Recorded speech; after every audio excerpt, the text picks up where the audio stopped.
지지율 급락과 관련돼서 정부 정책들이 좀 조정이 되고 있는 부분들. 아까 신인규 변호사도 말씀을 주셨어요. 일단 공공기관 이전과 관련돼서도 이것도 좀 추후로 미루는 방향. 이게 이제 아마 수도권 민심을 고려한 것 같습니다. 이거 하고요. 원래는 이걸 한 다음에 차례로 넘어가야 하는데, 자, 공소 취소 관련된 특검 이야기도 좀 나옵니다. 이 이야기는 사실 굉장히 복잡합니다. 섬세하게 접근을 해야 하고요. 두 가지를 지금 뭐 워낙 전문가들이시니까 판단하시는 대로 순서대로 말씀 주셔도 되고요. 특히 공소 취소 같은 경우에는 당내에서도 이견이 좀 있습니다. 박성준 대변인 같은 경우에는 9월 정기국회에서 통과를 해야 한다라는 이야기를 하고요. 정책위 의장 같은 경우에는 개인 의견이다라 이야기도 했습니다. 하지만 여론에서는, 특히 보수 여론에서는 딱 길목을 지키고 있습니다. 그런 상황이기도 하고요. 두 가지 다 편하시게 말씀 듣고 국민의힘 이야기를 좀 해야 돼요. 국민의힘 이야기로 좀 넘어가겠습니다. 아니 근데 공소 취소라는 말은 이게 뭐 형사소송법에 나오는 말이긴 한데 이 순서가 좀 바뀌었다는 생각 안 드세요? 그러니까 지금은 우리가 조작 여부를 밝히자 해서 조작 기소를 자꾸 얘기하고 있는데 공소 취소 얘기하는 것 자체는 많은 분들, 그러니까 중도나 또 특히나 반대자, 보수 쪽에 계신 반대하시는 분들 입장에서는 이거 뭐 답정해 놓고 하는 거 아니냐라는 비판하기 좋은 건덕지가 되잖아요. 그러니까 저는 여기에 대해서는 공소 취소 얘기를 지금 왜 하는지가 저는 이해가 되질 않아요. 그러니까 이거 특검해 놓냐, 아니면 기존 검찰이 하게 하느냐, 꼭 그때 가서 하면 되거든요. 근데 이걸 가지고 저는 어디서 하지? 이걸 특검법에 넣어야 되나? 이 논의 자체가 저는 이해가 힘들어요. 그러면 민주당이 하지 말자는 게 아니라. 그러니까 민주당에서 지금 메시지를 발신하는 데 있어서 미스가 나온 거네요. 아니 과거사를 뒤집어야죠. 검찰 과거사를 올바르게 정산하고 그 청구서를 내밀고 검찰들 중에서 윤석열 시대의 부안해동한 검사들 지금 뭐 하고 있나요? 그거부터 핀셋으로 정리해야 되는 거 아닌가요? 뭐 박상용 검사 그때 문제가 됐었고 뭐 여러 사람들 있잖아요. 뭐 관봉건 띠지 사건 물론 특검을 통해서는 못 밝혀냈는데 대북 송금 사건부터 해가지고 윤석열 시대가 마무리되는 그때까지 검찰 권력 괜찮았나요? 문제투성이었잖아요. 박성재 장관이 지금 징역 한 20년 받은 거 아닙니까? 그러니까 저는 이걸 정리를 해야 되는데 앞단에 정리하는 내용을 빼고 그냥 공소 취소를 얘기를 하기 시작하면 그 국민들을 설득하기가 어렵죠. 그러니까 저는 지금은 이거는 이재명 대통령과 그분과 관련된 측근들만 얘기해서도 안 돼요. 사실은 그 기자님들도 고생하신 분들 많고 윤석열 시대 때 검찰권 사유화와 남용으로 인해서 피해본 사람들 무지 많거든요. 그분들까지 다 해야죠. 다 해서 일단은 검사들의 문제점 이걸 밝히는 거에 지금 집중해야 되는데 정말 안타깝게도 지난 1년간 뭘 했냐 이거예요. 정청래 대표 체제하에서 된 게 없어요. 된 게 없으니까 이 지금 소위 말하는 조작 기소 관련된 특검 문제도 여기까지 부담이 온 것이고 뭐 지금 하나부터 열까지 정청래 대표 체제에서 조의대 문제도 해결 안 해놓으니까 지금 또 그 부담이 온 것이고 그때 법원 노조에서 성명 냈을 때 그때 여론 모아가지고 판사들이 10명만 움직였으면 조의대 그때 날아갔을 것 같거든요. 그렇죠. 그거 못했잖아요. 이게 다 한꺼번에 지금 엮여있는 상황이어서 아니 그때 못했다고요. 그때 못했으니까 지금 와가지고 그때 문제가 있었잖아. 다시 하려니까 너무 어려운 거죠. 근데 저는 그럼에도 불구하고 저는 해야 된다는 입장인데 저는 그래서 지금도 자꾸 공소 취소로 가면 프레임이 말리는 거예요. 조작 기소 그리고 검찰권의 사유화 문제를 통틀어서 그 시대를 다 같이 일괄 정리를 해야 된다. 전 그렇게 봅니다. 곤란한 문제는 일찍 풀었어야 돼요. 그러니까 이제 집권 1년 차에 굉장히 많은 의제들이 쏟아졌고 대통령의 지지도도 굉장히 좀 높았던 상황이기 때문에 그래서 힘이 있는 대통령의 힘이 살아 있었을 때 그리고 여당의 지지도가 그것을 받쳐줄만 했을 때 복잡한 문제는 한꺼번에 같이 테이블 위에 올려놓고 다 풀었어야 되는데 이 단일 것만 집중받게 하면은 뭐라고 해야 될까 좀 클리셰이긴 한데 도루마무가 되는 거죠. 그러니까 즉 우리가 개헌 얘기가 나오면 연임 얘기가 따라 나오듯이 조작 기소 특검 얘기 나오면 공소 취소 결국 대통령을 위한 것이다. 그 연임까지 나오잖아요. 이 얘기가 계속 도르마무처럼 이제 닥터 스트레인지가 도르마무 부르듯이 계속 반복적인 노래가 등장하거든요. 그럼 이게 결국 누구한테 좋으냐? 야당한테 좋죠. 이게 이런 주제는 사실 제가 장동혁을 씹어먹은 사람이지만 장동혁 마음속에 들어가 있는 사람이잖아요. 목소리도 먹어버렸지만 너무 좋죠. 너무 좋은 주제예요. 그러니까 이거는 시기가 너무 늦었고 다만 저도 마찬가지로 하긴 해야 되는데 그 범위를 좀 넓혀야죠. 대통령만을 집중해서 하는 것이 아니라 모든 조작 기소에 대한 피해자들을 아우를 수 있는 상황이 돼야 되지만 아마 그렇게 되지 않을 거예요. 그러니까 이게 안타깝게도 지금 시기가 많이 늦어졌고 뭐 이거를 지금 시도하기에는 정무적으로도 저도 약간 타이밍을 좀 조절해야 되지 않을까. 지금 지지도가 너무 많이 빠져 있기 때문에. 자, 이 질문 하나만 드리고 다음 주제 넘어갈까요? 진짜 넘어가야 돼요. 네. 지금 시간이 얼마 없어서. 아까 연임을 박영식 평론가가 이야기하셨지만 네. 사실은 청와대도 그렇고 이재명 대통령도 그렇고 연임에 관련돼서는 이거는 우리가 얘기한 적도 없고 이건 당연히 헌법에서 불가한 것이다라고 거듭 얘기함에도 불구하고 공소취소 문제와 연임은 대통령이 짚고 넘어가야 한다는 언론의 주장들이 굉장히 비등합니다. 이거에 대해서 어떻게 생각하세요? 아니 그러니까 연임 예. 문제도 사실 전 대통령께서 연임 안 하겠다는 얘기를 저는 하실 필요 없다고 일관되게 주장을 해오고 있었어요. 예. 왜 그러냐면 우리 헌법 128조 2항에 대통령의 임기 변경이나 중임에 관한 변경 사항은 해당 대통령에게는 적용이 없다라고 명확하게 나와 있기 때문에 예. 명확하게 나와 있는데 그 얘기를 대통령께서 왜 하셔야 됩니까? 오히려 말씀을 꺼내시면 야당의 도발이 휘말리는 격이 되기 때문에 전 예. 말씀 안 하시는 게 맞다 이렇게 얘기를 해오고 있었거든요. 예. 근데 갑자기 뜬금없이 조정식 국회의장께서 취임 이후에 기자회견을 하면서 그때 아마 대통령님 해외 계셨을 거예요. 제 기억으로는. 그 중요한 날 해외 가 계시는데 갑자기 당의 대통령이 마치 연임이 그 가능 여부는 국민의 뜻에 물어봐야 된다는 식으로 얘기를 해버리시니까 예. 그때부터는 얘기가 또 달라지는 거예요. 국회의장님의 말이 나오시니까. 그래서 저는 그때부터는 제가 이제 입장을 바꿔서 이제는 그럼 대통령께서 연임 안 한다는 얘기를 이제 하셔야 되겠다라고 제 입장을 바꿨거든요. 예. 그러니까 이것도 가만히 보세요. 왜 공소 취소라는 말을 먼저 꺼내가지고 이 일을 다 어그러뜨려 놓느냐. 그 정청래 대표는 왜 이 일을 묵혀놓고 안 해서 지금까지 시적 부담을 주느냐. 이게 지금 비판의 요체인데 연임 문제도 조정식 의장께서 불필요한 말씀을 꺼내셨기 때문에 완전히 이건 야당을 도와주고 야당에 빌미를 주지 않습니까? 예. 그러니까 대통령께서는 이게 정치가 생물이니까 이제는 연임 안 한다는 얘기를 해야만 하는 상황으로 이제 운동장이 더 좁아진 거죠. 쉽지 않습니다. 예. 그러니까 전 여기에 대해서는 참 너무 안타깝고 왜 그렇게 하는지 전 이해는 안 돼요. 그 발언을 왜 했는지가 전 이해는 안 되지만 어쨌든 현실이죠. 그래서 저는 김민석 대표께서 고민이 많으실 텐데 연임이나 공소취소나 뭐 조의대에 관련된 이런 민감한 주제들 있잖아요. 예. 원래는 그냥 해버렸으면 끝날 일인데 예. 오래 끌어서 민감해진 주제들이거든요. 예. 저는 발언 단속을 엄정하게 해야 된다고 봅니다. 그래서 텔레그램도 그런 그렇죠. 이야기가 전 그런 나왔다라. 맥락에서 했다고 보고 예. 엄정하게 단속해야 된다고 봐요. 과거의 예. 여당 정치인들 흐름을 보면 그러니까 말이 논란을 만드는 경우가 너무 많잖아요. 예. 사실은 처음에 저도 작년에 뭐 기억나시겠습니다만은 공취모 이거 떠오르잖아요. 예. 공취모를 보면 저희가 다 이름 이상하다 그랬거든요. 예. 그게 대통령 공소 취소를 위한 모임이 아니라 조작 기소에 의한 피해자들을 조작 기소를 키워드로 갔어야죠. 그렇죠. 근데 이걸 피해자 구제로. 예. 이거를 피해자로 갔어야죠. 공취모라고 언론에서 부를 수 있게끔 결국 떡밥을 준 거는 여당 의원들 본인 스스로거든요. 예. 그러니까 그때 당시 여당 지도부가 이 문제를 제대로 핸들링 못했고 제대로 시의적절하게 처리하지 못했던 부분도 문제지만 여당 내부에서 친명 의원이라고 부르는 분들이 공취모라는 거를 어쨌든 발족함으로 인해서 논란이 또 만들어진 것도 있어요. 그러니까 이런 어떤 메시지 관리와 시의적절한 처리가 안 됐기 때문에 지금까지 끌고 온 거고 예. 그러다 보니까 지금 현 대표에게 다 부담이 가는 거잖아요. 예.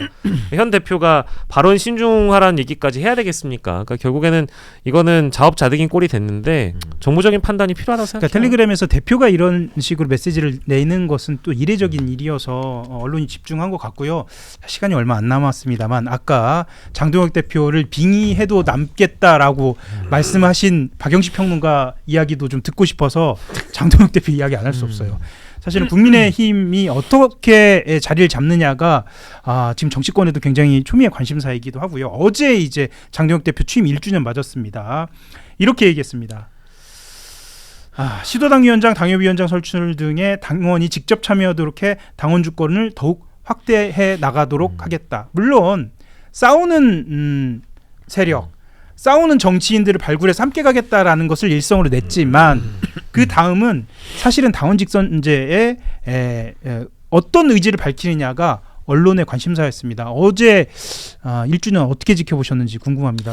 전 어제 굉장히 좀 화가 났어요. 예. 사실 장동혁이 저렇게 장동혁 대표가 나와서 뭐 1주년을 자화자찬하고 앞으로 이제 뭐 총선 공천까지 본인이 하고 싶은 예. 여러 야욕까지도 뉘앙스적으로는 느껴지던데 예. 이 상황을 만든 게 너무 좀 견디기 힘들었어요. 결국에는 지난 지방선거에서 국민의힘이 이겼다는 반증이 예. 장동혁이 살아나지 않았습니까? 거기다 국민의힘이 지지율이 좀 올라가고 있지 않나요? 그것도 신기합니다. 그러니까 신기하고 해석이 안 되는데 아니 해석이 예. 안 돼도 우리는 해석을 해야 될 의무가 있으니까 예. 굳이 해석을 하자면 민주당이 못하니까 장동혁을 살려준 거고 그거를 이제 적대적 공생관계라고 하잖아요. 예.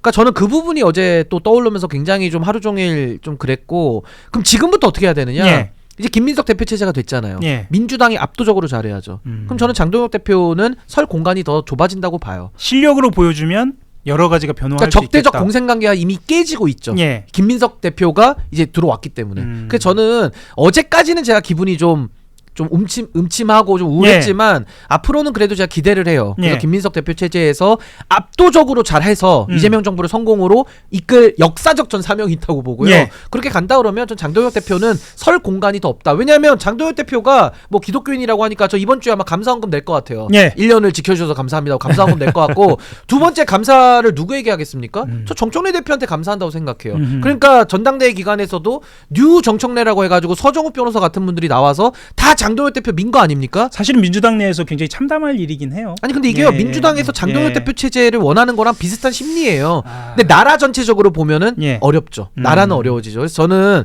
이제는 그 악의 사슬, 악의 굴레를 깨고 적대적 공생을 깨고 이제는 정말 민주당이 정상화의 길을 선도적으로 가면서 오히려 국민의힘에 건강한 에너지를 또 불어넣어서 좀 예. 장동혁 체제를 무너뜨릴 수 있는 그 힘을 만드는 여론을 만드는 게 중요하지 않나 예. 그런 생각을 했습니다. 저는 뭐 리더십이라는 게 좋은 리더십이 있을 거고 나쁜 리더십이 있겠죠. 예. 근데 저는 이제 후자라고 봐요. 그러니까 근데 리더십이 그러면 약화되고 있느냐? 장동혁의 리더십은요 시간이 갈수록 점점 강화되고 있어요. 그거는 사실입니다. 드러나 현상적으로 그래요.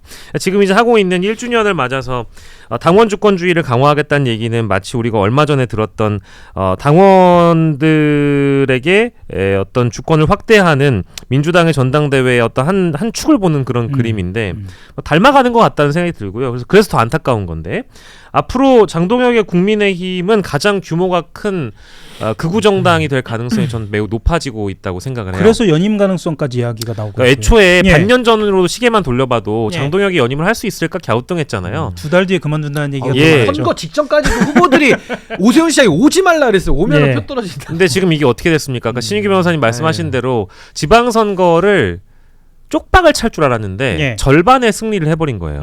이제 그러다 보니까 그동안 그 사이에 우리가 알게 모르게 물밑에서 장동혁을 지지하는 신규 당원들의 유입이 이루어져 왔고 끊임없이 예. 그리고 그 국민의힘이라는 정당이 어느 순간 윤 어게인을 지지하는 당원들의 세력이 많이 들어옴으로 인해서 이분들의 힘이 세지고 그분들에게 주권을 준다고 하면 앞으로 뽑힐 시도당 위원장이나 당협위원장들 전부 다 장동혁의 사람들로 채워질 가능성이 너무 높아지는 거죠. 그러면 장동혁 1인 체제로 나아가는 것이고 지금 현재 국회에 가장 뜨거웠던 사안인 이진숙 같은 의원 한 사람조차도 제명하기가 힘든 그런 상황으로 나아가게 된다면 그 얘기를 해야 하는데요. 예. 정치의 어려울 것 같습니다. 후퇴고 예. 정당 정치의 후퇴고 예. 우리의 국회는 결국 이진숙 같은 사람에게 공간을 허락할 수 있는 하나의 집단이 더 똘똘 뭉치게 되는 거죠. 그거는 규모가 크던 작던 중요하지 않아요. 얼마나 생명력을 이어갈 수 있냐의 문제인데 예. 전 이런 사람들이 제도권 밖으로 밀려나게끔 하는 것이 우리 국민적 중권 정부의 숙명이라고 봤는데 예. 그 길을 열어준 게 안타깝게도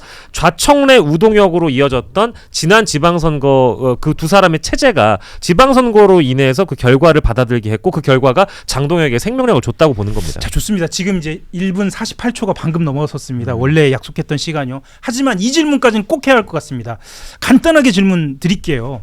이준석 사퇴했습니다. 이거 말씀 나누고 넘어가야 할 것 같습니다. 한마디씩 하고 오늘 순서 마무리하겠습니다. 이준석이라는 그래도 뭐 대한민국 정치를 좀 들었다 놨다 하던 예. 그런 메인에서 정치를 했던 사람이 전 이제 거의 마무리되는 시점 아닌가. 재기가 어려울 전 제기 것이다? 불능이라고 봐요. 예. 예, 어제로서. 예. 그러니까 본인이 했던 뭐 여러 가지 정치 실험이라고 해도 좋겠습니다만 예. 정치적 도전이 전 어제로서 이제는 막을 내렸다. 음. 앞으로 이준석의 전 대표는요.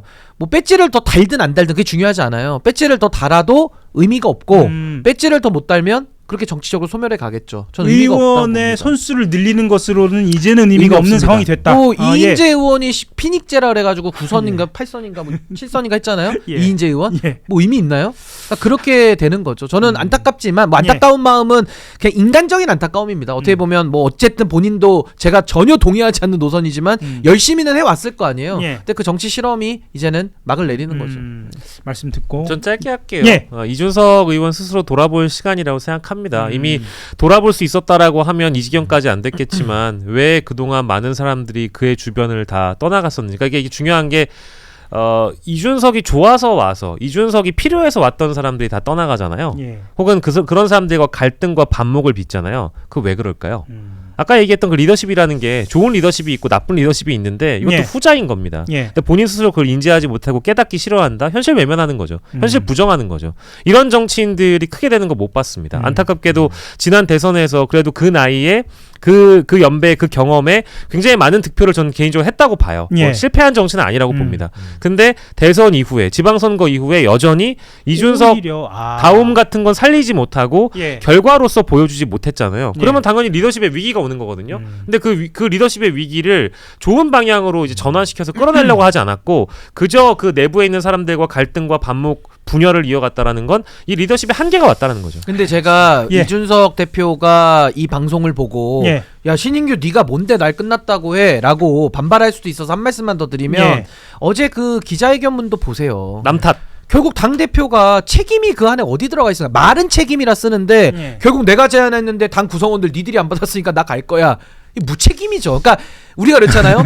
충정이라는 말을 써도 그게 하나도 안 충정일 수가 있고요. 예. 책임이라는 말을 써도 하나도 안 책임. 그러니까 무책임일 수가 있다. 그러니까 예. 언어를 가지고 교란시키는 시대는 저는 끝났다고 봅니다. 국민들은 그 정치인이 걸어온 행동, 예. 서사를 봐요. 이준석 대표는 너무 많은 알고리즘으로 너무 많은 데이터베이스로 너무 많은 국민들에게 실망을 예. 줬고 지금도 반성과 성찰의 기미가 전혀 없다. 예. 짧은 전망을 하나 해보자면 예. 과거처럼 이준석 대표가 개혁정책연구원장, 개혁연구원장을 하기는 어려울 거예요. 그러면 개혁연구원장에 자신의 대리인을 꽂아놓고 당에 대한 지배력을 어쨌든 이어가고 싶어 할 거고 어쨌든 지금 이제 권한대행 체제로 이제 천하람 원내대표가 이걸 대신하지 않습니까? 근데 지금의 어쨌든 표면적으로 드러난 갈등은 천하람 대 이준석이 돼버렸어요. 그러면 그 개혁신당의 안에 있는 그 지분을 가지고 그 기사가 나오네. 지분을 가지고 또 싸우겠죠. 예. 그러다 깨지겠죠. 누군가는 또 국민의힘으로 가겠죠. 누군가는 어떤 합리적인 보수 세력이라고 부르는 분들 또 손을 잡겠죠. 그런 어떤 분열들이 보수 내부에서 이어질 거고 야당, 그러니까 가장 큰 덩어리인 국민의힘에서조차 지금 장동혁 체제에 대한 불신이 또 이어지고 있기 때문에 거기도 쪼개지잖아요. 예. 그러면 이 어떤 분열이 다음에 있을 서울시장 재선거에 누구에게 호재일지 그것까지 우리가 전망해 보면 좋을 것 같습니다. 좋겠습니다. 다음 목요일엔 그 이야기를 하고요. 네네네. 박영식 평론가 모셔놓고 늘 하던 얘기인데 못한 이야기가 하나 있습니다. 어떤 좋아요 이야기를 못했어요. 좋아요를 또 그렇습니다. 여러분 제가 좋다면 좋아요를 눌러주시길 바랍니다. 과감한 선택입니다. 한겨레 비리핑 I love you. 좋아요. 좋습니다. 오늘 슈퍼챗 많은 분들이 보내주셨는데요. 늘 보내주신 분들 다 소개를 해드렸는데 시간 관계상 그렇게 하지 못해서 다음 목요일에는 2번씩 읽겠습니다. 2번씩 읽는 것으로 하고요. 오늘 여기까지 마무리하겠습니다. 오늘 너무 수고하셨습니다. 제가 진행이 좀 미숙해서 아유, 자꾸 전혀 미숙하지 않습니다. 너무 좋았습니다. 예, 우리. 나가시기 전에 좋아요 예. 하고 함께 인사드리면서 마무리하겠습니다. 수고하셨습니다. 네, 감사합니다. 네, 감사합니다. 좋은 하루 되십시오. 프랑스를 대표하는 명문악단 메스 그랑테스트 국립 오케스트라가 한불수교 140주년을 기념하여 한국을 찾습니다. 이번 공연은 다비트 라일란트의 지휘와 피아니스트 신창용의 협연으로 꾸며집니다. 프로그램은 드뷔시 목신의 우유 전주곡, 라흐마니노프 피아노 협주곡 제3번, 드뷔시의 바다, 라벨의 라발스입니다. 프랑스 음악의 우아함과 낭만주의 협주곡의 뜨거운 열정을 한 무대에서 만날 수 있는 특별한 시간을 함께하세요. 이번 공연은 2026 9월 16일 오후 7시 30분 예술의 전당 콘서트홀에 열립니다. 많은 관심 부탁드립니다.